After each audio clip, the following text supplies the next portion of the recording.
जय जगन्नाथ धनपुर रथयात्रा कमिटी मु अच्छी गजपति महाराज प्रदीप स्वाई बहुत सुरखुर आज कार्यक्रम हो जाए। आज धनपुर ग्राम जगन्नाथ मंदिर एवं लक्ष्मी मंदिर उभय मंदिर प्रतिष्ठा उत्सव पालित हो जाए। समस्त भक्तगण प्राय हजार हजार संख्यार उपस्थित अच्छा समस्ते खूब सुरखुर शांति श्रृंखला भाव में पूर्णाहुति दे भोजन कार्यक्रम समस्त भोजन ये करुँच। आखपाख आम निमंत्रण करूँ पखापाखि 1000 ରୁ 1500 लोक आम पड़ोशी ग्राम नुआपदा कोचिंदा आलिया बेगना प्रत्येक गाँव भक्त मैंने आज बहुत सुंदर खुशी लगुच। महाराज हिसाब से मुझे गर्वित मन करुच्ची।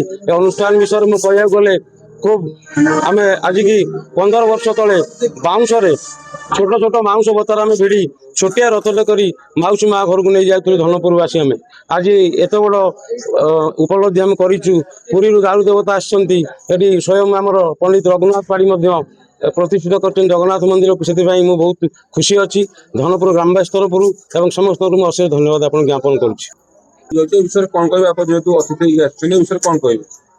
प्रथम कथा हूँ मुझार अतिथि नुह एठिकार मु बासिंदा। आज जो धनपुर ग्राम आज भगवान आविर्भाव होती ये जो खुशी माहौल ताकू कई वर्णना करें ना। आउ मुख्य कथा है धनपुर ग्रामर जो युवपीढ़ी माने वर्तमान आसी तांकर जो इच्छा शक्ति धार्मिक भावना ये समस्त ग्रामर समस्त मुरबी छोट पिला को आरंभ कर समस्त को उत्साहित करी समस्त ए उत्साहित होई आज भगवान को स्थापना करिसेंती। आउटी लक्ष्मी नारायण मंदिर भी अच्छा ग्राम देवती भी अच्छा जो माने गाँव मुंडरे रहिले ग्रामर उन्नति करने संगे संगे समस्त मंगल कामना करेंगे से बहुत चिंता करी से आज ठाकुर को से उपस्थापना करिसेंती जे जार वर्णना आम कि जाऊा परंपरा ये किसी हजि ना। ये आगुरी कौन थिला ना आमर जो माने मुरबी माने अच्छा चिंताधारा थिला अलग टाइप एवं युवपीढ़ी माने आउ समस्त ता तल पीढ़ी माने जो सब देखुं जे सबुठारु सार है धर्म भावना सबुठारु भगवान नाम नेले नाम सब धरिले आमे मुक्ति पाइबा आउ सबु कार्य आम समापन हो। एप्रति समस्ते माने वृद्ध बालक माने बड़ पर्यंत समस्ते यही नाम धरी वर्तमान मुक्ति पाइबा समस्ते यही पथरे चली आउ समस्ते आमर मुरबी माने अच्छी ग्रामर मुरबी आमर सिद्धर बाबू अच्छा महांती बाबू अच्छा पाड़ी बाबू अच्छा ये समस्त युवपीढ़ी माने एमान परामर्श नहीं आज जो महत्व काम करिसेंती तार कौन वर्णना करहब नहीं कि एमान को कौन कहले आम धन्य करिपरिबा आम सेमिति किछि आम पाखरे नाही।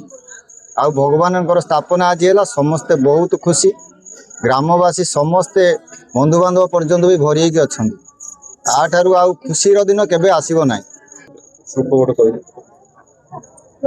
ओम नीलाचल निवासाय नित्याय परमात्मने बलभद्र सुभद्राभ्याम जगन्नाथाय ते नमः। जय जगन्नाथ जय जगन्नाथ जय जगन्नाथ। मोर संक्षिप्त परिचय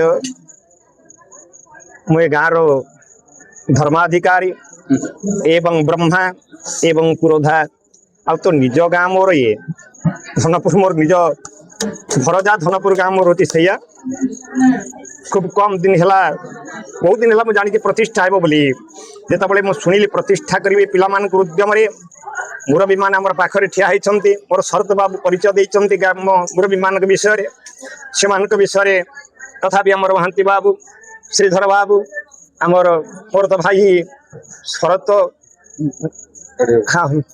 पढ़ी बाबू आमर नित्यानंद पाखे जी अच्छा तथा ग्रामर केतेक पिला माने उद्योक्ता कर्मकर्ता माने बहु परिश्रम करी ये जगन्नाथ जो प्रतिष्ठित होती से स्थान परिवर्तन हो जाए से स्थान धन्य हो जाए से ग्राम पवित्र हो जाए से जगह पवित्र हो जाए जो से हेबे मुझे अनुमान करी बहु कष्ट से प्रतिष्ठित हेबे ଆଉ ନିଶ୍ଚିତ ହେବେ ଖାଲି ଆମ ସଂସ୍କୃତି ଓଡ଼ିଶାର ସଂସ୍କୃତି ନୁହେଁ, ମୁଁ ଏବେ କହୁଥିଲି ଖାଲି ଧନପୁରର ସଂସ୍କୃତି ନୁହେଁ, ସମଗ୍ର ଓଡ଼ିଶାର ନୁହେଁ, ଭାରତର ନୁହେଁ, ଏସିଆ ମହାଦେଶର ନୁହେଁ, 7ଟା ମହାଦେଶ ସମସ୍ତ ପୃଥିବୀର ପ୍ରତ୍ୟକ୍ଷ ଦେବତା ହେଉଛନ୍ତି ଜଗନ୍ନାଥ। ଜଗନ୍ନାଥ ସଂସ୍କୃତି ବିଲୁପ୍ତ ହେବ ନାହିଁ, କ୍ରମଶଃ ବ୍ୟାପିଛି ସମଗ୍ର ପୃଥିବୀ ବର୍ଷରେ। କୋଉ ଶାସ୍ତ୍ରର ଗୋଟା ସୀମିତ ହେଇକି ରହିଛି